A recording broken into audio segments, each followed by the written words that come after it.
বিশেষ ধন্যবাদ জানাই বিশ্বনাথ। সব সিঁদুরে সুর হয় না।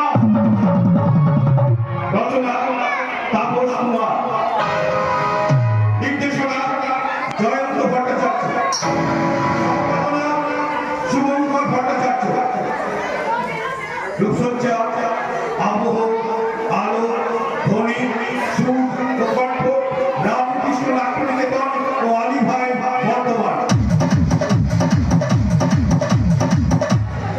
অভিনয় চন্দন চ্যাটার্জি, রানা দাস, তোতন মুখার্জি, বংশী দাস, শুভঙ্কর ভট্টাচার্য, অঞ্জন চ্যাটার্জি, লালটু দাস, ভজন বাউরি, শরীকর ভট্টাচার্য, মানস দাস, বর্ণালী দাস, তরুণ রায়, রত্না চ্যাটার্জি, সবিতা দে ও জয়ন্ত ভট্টাচার্য।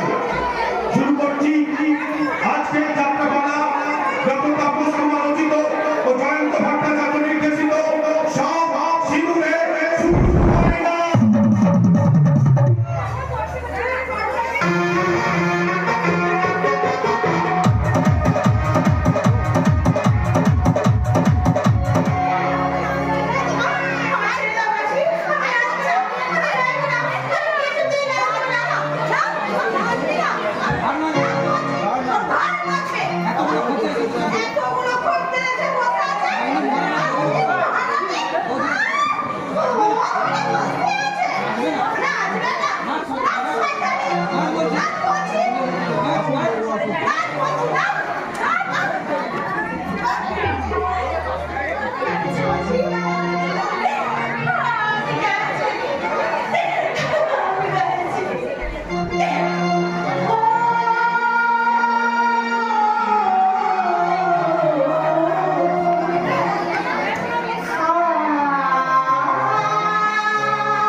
তাকে খুশি করতে পারলে তোকে সাথে করে নিয়ে যাবে।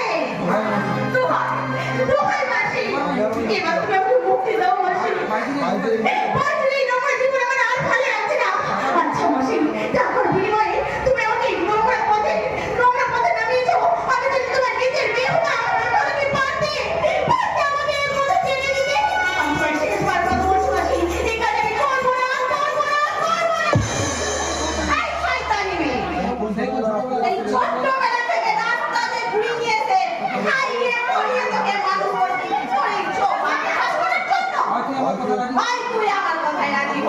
আর না তো তোকে আজকে আমি মেরে তোকে আজকে মারতে পুঁতা ফেলো।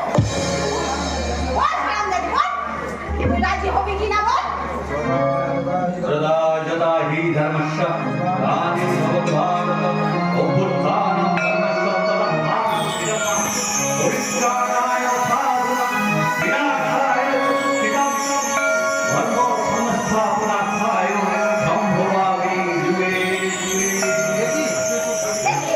অধর্মের বিনাশ ধর্মের না না না, মানে ধর্মকে রক্ষা করতে যুগে যুগে যেমন শ্রীকৃষ্ণ অবতার হয়ে অবতীর্ণ হয়েছিলেন ধরার মুখে, ঠিক তেমনি যেখানে অবলা নারীদের উপর অত্যাচার হয় সেখানে তাদের চোখের ধর্ম সাথে এসে হাজির হয়। বলি কৃষ্ণ। হ্যাঁ আমি, আমার নাম কৃষ্ণকান্ত ঘোষাল, যারা আপনার চোখ দিয়ে ধরে রাখো। আচ্ছা এটা তুমি কি ঠিক করলে বাসু? হ্যাঁ এমন এমন একটা সুন্দরী কচি মাল না, মানে মেয়েকে এভাবে কি অত্যাচার করে? তাহলে মেয়েরা হলো ফুলের মতো, আর চিরকুলকে নিয়ে যত চর্চা কি করবে তার পাপে তো চলে যাবে না। হ্যাঁ আর সেই পাপি করা ফুল তখন অতি কৃষ্ণ পায়ে শোভা পায়। এই দেখো না বাবু, এই শয়তানিটাকে কিছুতে আমার মাথা কাজ হচ্ছে না। শয়তানিটাকে বিয়ে করে সংসারে হবে। হ্যাঁ আরে এটা খুব বড় কথা।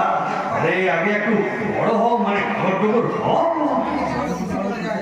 তারপর স্বামীকে কিভাবে খুশি করা যায় তার তোমার ট্রেনিং নিয়ে একটু শক্ত না হলে বিয়ে করলে আজকাল যা অবস্থা দেখতেই পাচ্ছ, 6 মাস যেতে না যেতেই বিবাহ দিচ্ছে। আরে না না না, তুমি তাড়াতাড়ি তৈরি হয়ে নাও, আমার সঙ্গে তোমাকে যেতে হবে। আপনার সঙ্গে আমি কোথাও যাব না। শুনছি আমাকে নিয়ে যাওয়ার জন্য মাসকে আপনি 50,000 টাকা দিচ্ছেন। ওই টাকা ফিরে নিয়ে চলে যাবেন না, চলে যাবেন না। এই দেখো সব কিছু না জেনে শুনে তুমি আপনি কেমন ভুল বুঝতে বলছেন? আরে বাবা তোমাকে নিয়ে গিয়ে কোনো খারাপ কাজ করবো না। আসলে কথা কি জানো, ওই মুম্বাইতে আমার একটা বয়স্ক মামা দাদু আছে, প্রচুর সম্পত্তির মালিক, বুঝেছো? আসলে তারপর তার কেউ দেখাশোনা করার মতো কেউ নেই। আমি মাঝে মাঝে গিয়ে সেখানে তাকে দেখে আসি। তবে দাদু এখন বর্তমানে আমার নামে তার সমস্ত সম্পত্তি উইল করে দিয়েছে। সব সম্পত্তি তোমাকে দিয়েছে? হ্যাঁ বুঝি। আরে কিন্তু অসুবিধাটা কি হয়েছে জানো মাসি? দাদু আমার একটু মৃত্যুশয্যায়। আপনার শেষ ইচ্ছা সে তার নাতবো, মানে আমার বউকে দেখতে চায়। কিন্তু তুমি তো জানো আমি তো বিয়েই করিনি, বউটা পাবো কোথায়? তাই ঠিক করেছিলাম এই বকুলকে আমার নতুন বউ সাজিয়ে আমি দাদুর কাছে নিয়ে যাব। আর দাদু যতদিন থাকবে বেঁচে থাকবে, ওই বকুল দাদুর সেবা শুশ্রূষা করবে। আর ও মা, এ তো খুব ভালো কাজ। আমি ভেবেছিলাম বকুলকে নিয়ে হয়তো মুম্বাইতে একটু ফুর্তি করবে। ভাবনাটা খুব একটা খারাপ নয় মাসি। আমার নাম কৃষ্ণকান্ত ঘোষাল।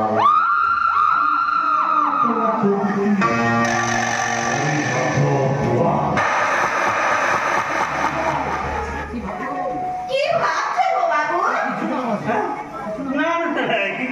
কিছু না মাসে কিছু।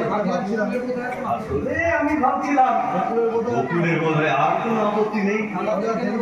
কি আর দেরি করো না, এসো। তুমি আমার নকল বউ সাজার জন্য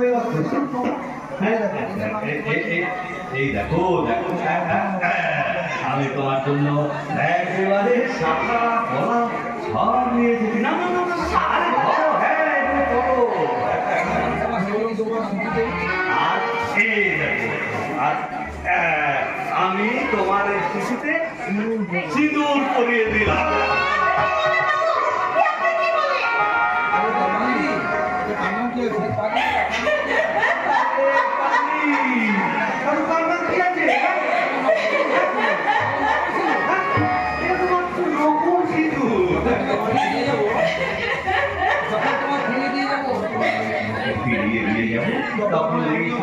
আবার ফিরিয়ে দিয়ে যাবো। এবারে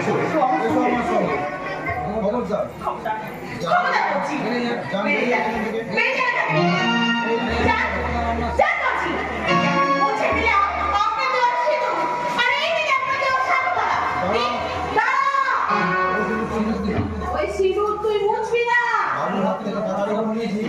বাবুর হাত থেকে তখন টাকা নিয়েছিস, তখন তোকে বাবুর নকল বলতেছে হাত ধরে তোকে যেতে হবে। গোপনে মল আছে না, কোথাও যাবে না। গোপনে মল আছে সুন্দরী, ওর জন্য এই মহল্লার ভেতরে দিয়ে আর ও যদি চলে যায় তাহলে আমাদের তো রোজগার পাচ্ছে সব বন্ধ হয়ে যাবে। কে বলে ব্যবসাপাতি বন্ধ হয়ে যাবে? বাবু তো মোটা টাকা দিয়ে বকুলকে কয়েক মাসের জন্য নিয়ে যাবে।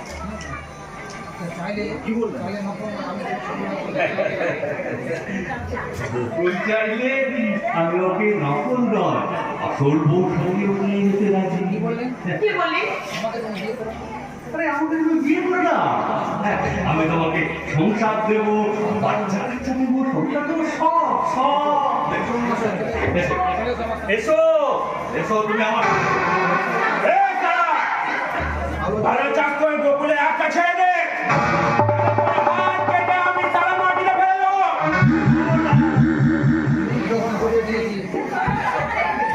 সিঁদুর যখন পরিয়েছি সেটা আসল হলো তার নকল।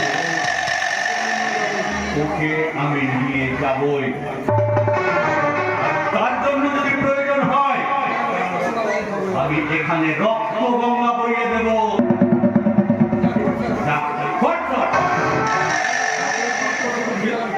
ওর বেশি এবারে বাড়াবাড়ি করবি তো একেবারে কত দিয়ে দেবো, এই পুরো সব তারা ঢুকিয়ে দেবো।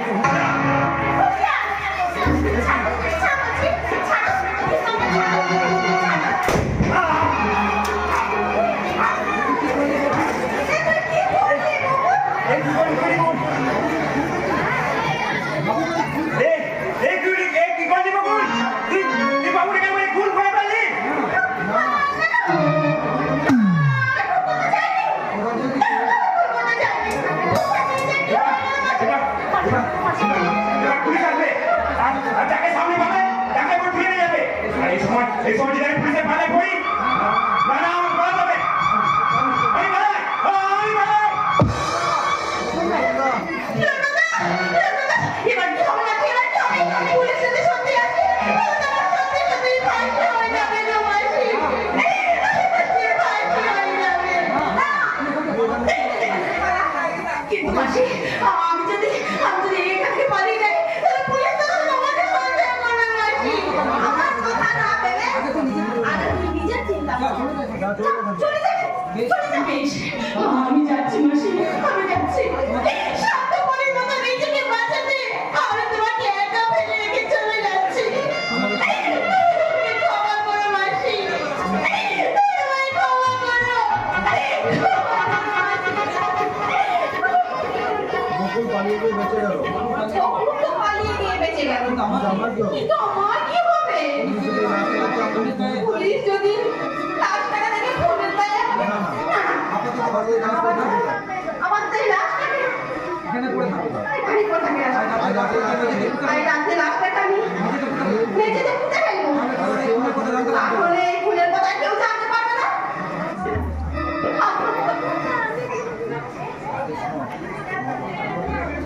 আমি কি করি কি করি রে, কি জ্বালাতে মরি রে, এত লোকের মরণ হয় আমার হয় না। এই যে আপনারা কি ভাবছিলেন? আমি মারা গেছি? আরে বাবা, নাটকের শুরুতেই যদি নাটকের ভিলেন মারা যায় তাহলে সেই এই যে পিস্তলটা, এই পিস্তলটা হলো নকল। এটা শুধু আওয়াজ হয়, মরে না। ওই গোপনকে আমি এখান থেকে শয়তান থেকে কিছুতে কাপড় দিয়ে তাই ওকে নাটক করে রাস্তায় বার করেছি। এবার খুশি আমি ওকে ওই রাস্তা থেকে তুলে নেবো।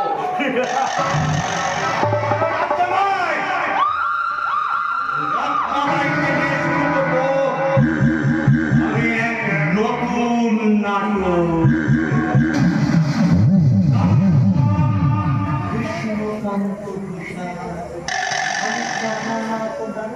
দিয়ে ধরে রাখো।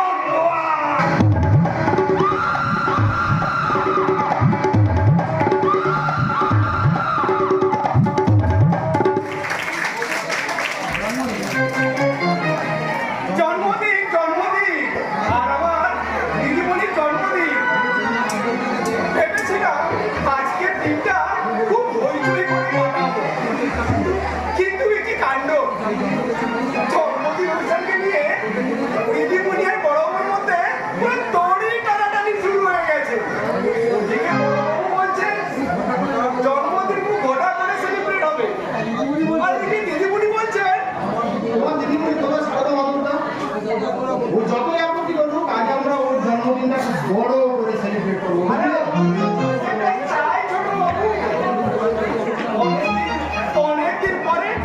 অনেকদিন পরে বাড়িতে একটা অনুষ্ঠান হচ্ছে, একটু জাঁকজমক না হলে কি চলে? কত লোকজন আসবে, কত রকম খাবার দাবার রান্না হবে, কিন্তু হ্যাঁ আমি কিন্তু সেই খাবার পেট পুড়ে খাবো। এই দাঁড়াও দাঁড়াও। পেট পুড়ে খাবো? পেট পুড়ে আবার কি হবে? ওইসব খাবার যদি তুমি মুখে রয়েছো না, তাহলে আমার থেকে কেউ খারাপ হবে না বলে দিলাম। কেন গো ছোটবাবু? ওই সমস্ত দামি খাবার বুঝি ওইসব বাইরের লোকেদের জন্য? আমি চাকর বাবুর মানুষ বলে ওই খাবারে কি আমার কোনো ভাব নেই? শিশি বাবাটা আমাদের সংসারে কি তোমাকে কেউ একদিন চাকর ভেবেছে বাবাটা? আমি তো চিরকাল তোমাকে বড় দাদা হিসেবে ভেবেছি বাবাটা। ছোটবাবু তোমার মনে নেই বাবাটা? মাত্র কয়েকদিন আগে তুমি একটা ভয়াবহ রোগ থেকে শুনে উঠলে। ডাক্তারবাবু মানা করছে তোমাকে রিচ খাবার খেতে, আর আজ যদি তুমি ওই রিচ খাবারগুলো খাও, তোমার যদি আবার কোনো সমস্যা হয়। ছোটবাবু আমাকে তোমরা এত আপন ভাবো, আর আমি কি বোকা দেখো? আমি তোমাদেরকে শুধু পরই ভেবে গেলাম ছোটবাবু, শুধু পরই ভেবে গেলাম। খাবো না গো ছোটবাবু, তুমি দেখে নিও। ওই খাবার আমি রাতেও পারবো না, কারণ আমাকে যে অনেকদিন বাঁচতে হবে গো, আমাকে অনেকদিন বাঁচতে হবে। মানবদা, তোমাদের সুখ দেখার জন্য আমাকে অনেকদিন বাঁচতে হবে গো, অনেকদিন বাঁচতে হবে। নিশ্চয় বাঁচবে তুমি মানবদা, নিশ্চয় বাঁচবে। তুমি আছো বলেই তো আমাদের এই স্বর্ণহীন জীবনটা কোনো স্বর্ণহীন হয়ে যায়নি মানবদা। তবে তুমি চিন্তা করো না মানবদা, পেট পুরো না খুলেও আমি আমার নিজের হাতে করে একটু করে সব খাবার খাও, সব খাবার খাও। এই রাস্কেল, সাজানো গোজানো কোথাও কিচ্ছু হলো না, আর খাওয়া দাওয়ার গল্প হচ্ছে। যেমনই যে দেখ সব সাজানো গোজানো ঠিকঠাক হলো কিনা। আমি এখনই গিয়ে দেখছি সব। সবাইকে এত করে বললাম আজ আমার বোনের জন্মদিন, বাড়িটাকে একটু সুন্দর করে সাজাবি, সেটা আজকাল গুলো কিচ্ছু করে আনাবো সব করে চাকর মাকড়কে বাড়ি থেকে তাও। গরিব মানুষগুলোকে তাড়িয়ে দিয়ে এদের হাতে মারার কোনো প্রয়োজন নেই দাদা, কারণ বাড়ির সাথে তোদের আমি পালন করেছি। আজ তোর জন্মদিন, আর সেই জন্য সন্ধ্যায় আমি একটা বিরাট পার্টির আয়োজন করেছি। যদিও পার্টিটা হবে ব্লু ডায়মন্ড লজে, তবুও বাড়িটাকে তো সাজাতে হবে। না, দরকার নেই। বার্থডে পার্টির বাহানায় 200 জন গেস্টকে চোখ করে না পেয়ে তুমি যদি ওই পথের 50 শিশুটাকে একবারে ডাল ভাত খাও, তাতে হয়তো তোমার স্ট্যাটাস বাড়বে না, কিন্তু তোমার মনুষ্যত্বের মর্যাদা অনেকখানি হয় ভেবে দেখবো। কিন্তু কিন্তু তুই এমন সাধারণ দেশে রয়েছিস কেন? আজ তোর জন্মদিন, বাড়িটাকে এত সুন্দর করে সাজানো হয়েছে, তোকে একটু থাক দাদা থাক, সারা জীবন যাকে সাধারণ দেশে থাকতে হবে, একদিনের জন্য তাকে সংস্কৃতি লাভ কি বলো? বুঝেছি। কি বুঝিস দাদা? আমার উপর তোর ভীষণ অভিমান হয়েছে। আসলে বিবেক মতন ভিখারি ছেলেটার সঙ্গে তোর ভালোবাসার সম্পর্কটা আমি নাকচ করে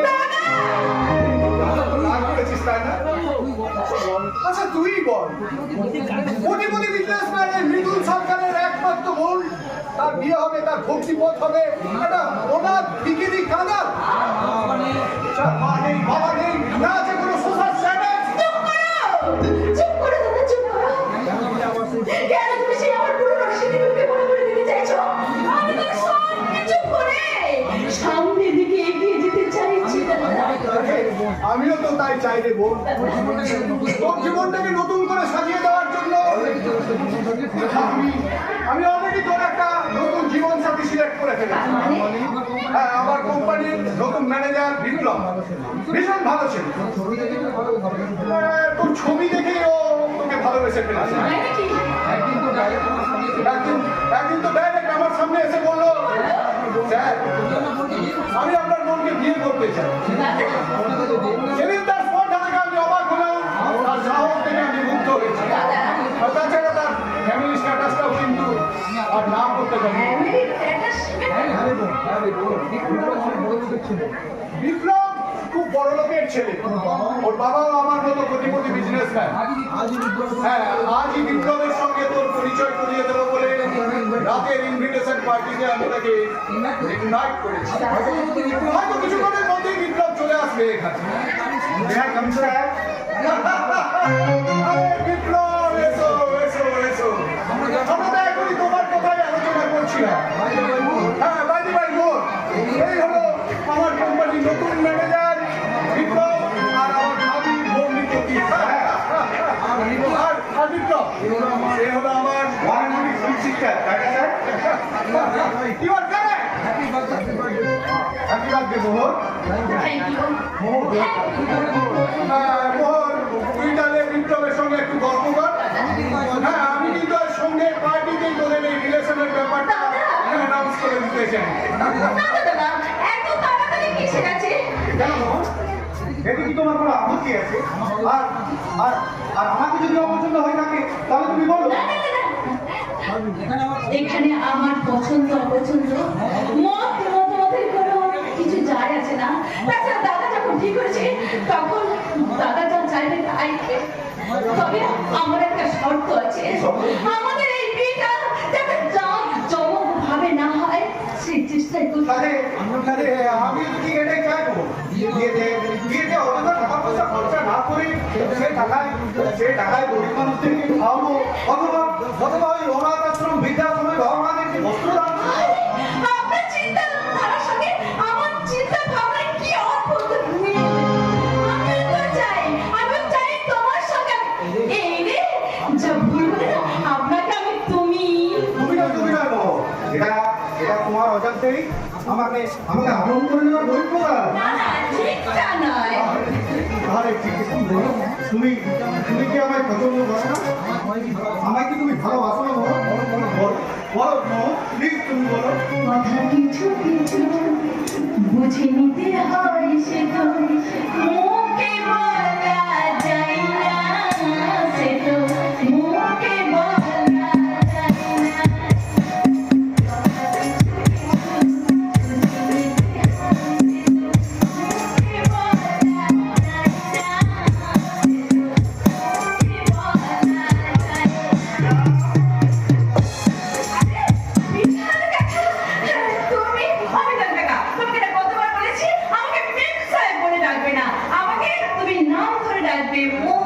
আচ্ছা, আমি তাই তোমাকে মোহন বলে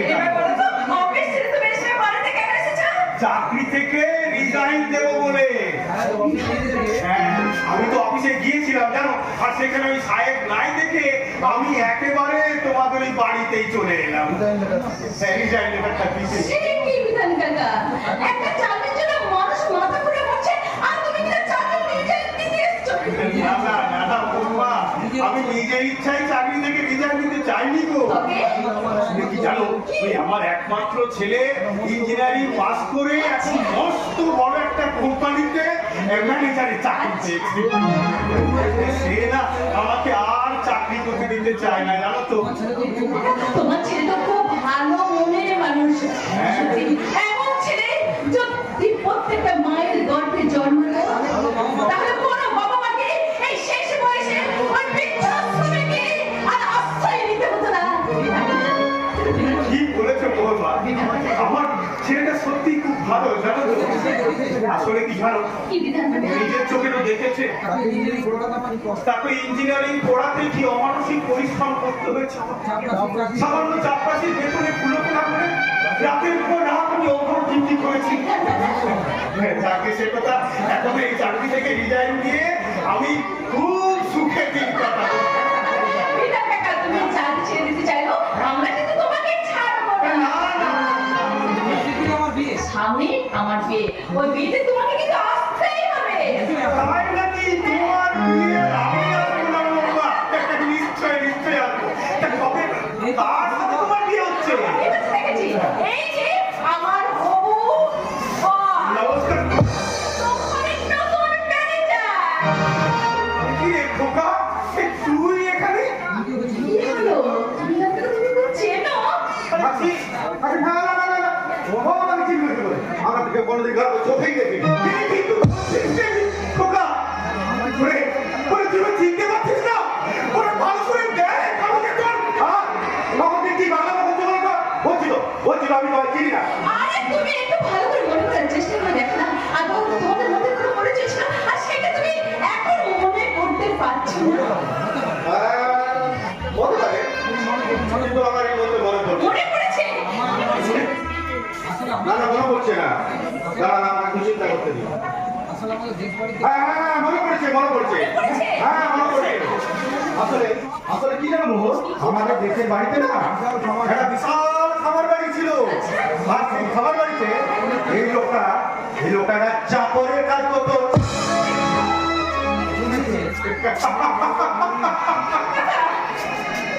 চিনেছে, চিনেছে। আমার বড় লোক মনে খালি খালি কাজের লোকটাকে চিনে ফেলেছে। চিনে ফেলেছে। কাঁদছো কেন বিধান কাকা? আনন্দে আনন্দে? আনন্দে বলবা, আনন্দে। আমার এই বড় লোক মনে খালি মনিবার চাকরের সম্পর্কটাকে যে এখনো মনে রেখেছে। সেই আনন্দে আমি কাঁদছি বলবা, বিধান কাকা! সেই আনন্দে আমি কাঁদছি। বিধান কাকা! ওই ওই বাবুটা বড় ভীষণ ভালো বলবা। ওনাকে বিয়ে করে তুমি খুব সুখী হবে, তুমি খুব সুখী হবে বলবা, খুব সুখী হবে। চাকরির রিজাইনের লেটারটা দিয়ে যাবে না? এই দেখো, তবে তবে এই লেটারটা নয় বলবা, তবে আমি আবার নতুন করে একটা দরখাস্ত লিখবো। বিধান কাকা! এখানে সাহেবকে বলবো, সাহেব আমার চাকরিটা আরো 5টা বছর বাড়িয়ে দাও। চাকরিটা তুমি 5টা বছর, আরো 5টা বছর বাড়িয়ে দাও। বিধান কাকা! বিধান কাকা এসব কি কথা বলে গেল? আমি কিছুই বুঝতে পারলাম না যে মানুষটা রিজাইনের লেটারটা জমা দিতে এসেছিল, আজ হঠাৎ সেই মানুষটা চাকরির মেয়াদ আরো 5টা বছর বাড়িয়ে দিতে চাইলো কেন? আর বিপুল বিধানকে দিয়ে এইভাবে রিঅ্যাক্ট করলো কেন? তবে কি এর মধ্যে কোনো রহস্য আছে? রহস্যের জাল এখানে এসে হাজির হয় কৃষ্ণকান্ত দোসা। এ কি? আপনি এখন এখানে কেন এসেছেন? জামাই শ্বশুর বাড়িতে আসবে, তার আবার বিনা নিমন্ত্রণ। না, একটা খুনি কখনো আমার জামাইবাবু হতে পারে না। আমি কিন্তু মানি না। তাই আমি আপনাকে সিকিউরিটি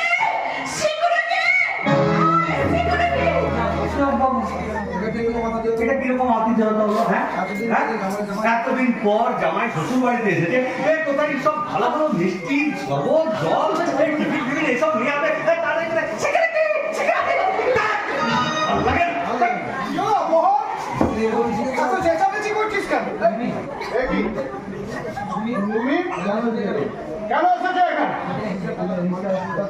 হিসেবটাতে অনেক গরমিল ছিল যে। হিসেব হিসেব হিসেব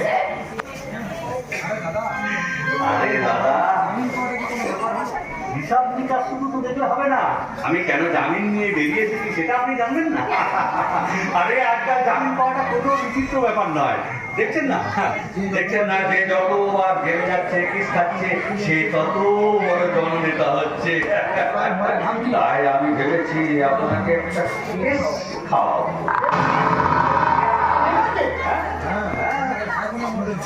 আপনাদের ভাই বোনের মধ্যে ওই সম্পত্তির ভাবনাটা কি যেন একটা ঝামেলা হলো না? আর সেই আগে আপনার বোন সেই রাতে বাড়িতে গিয়ে গলায় চড়ে দিয়ে মাথাটা মিথ্যে কথা! মিথ্যে কথা! আমার দিদিকে আপনি খুন করে গলায় দড়ি দিয়ে টাঙিয়ে দিয়েছেন। আমার দিদিকে খুন করেছেন আপনি। সেই অপরাধের জন্য আমাকে জেলে পাঠিয়েছিলে। কিন্তু ওই ধর্ম বলে তো একটা কথা আছে নাকি? আর সেই ধর্মের জোরেই আমি জেল থেকে বেরিয়ে এলাম। ভেবেছিলাম আর কখনো এমুখ হবো না, কিন্তু ওই বাপ তো কখনো বাপকেও ছাড়বে না। মানে দাদা, আমি ওই বাড়িতে আমার ওই পুরোনো বইপত্র ঘাঁটতে হ্যাঁ একটা চিঠি পেয়েছিলাম। চিঠি? হ্যাঁ, চিঠি। আর সেই চিঠিতে মন্দিরা সুইসাইড হাতে লেখা আছে, মন্দিরার মৃত্যুর আসল কারণ হলেন আপনি। দেখুন, ভালো করে দেখুন। ও মাই গড, চিঠিতে তো সত্যি মন্দিরা তার মৃত্যুর জন্য আমাকেই দায়ী করেছে। ও মাই গড, এই চিঠি থানায় জমা পড়লে উল্টে আমারই তো জেল হয়ে যাবে। দাদা, চিঠিটা দেখি।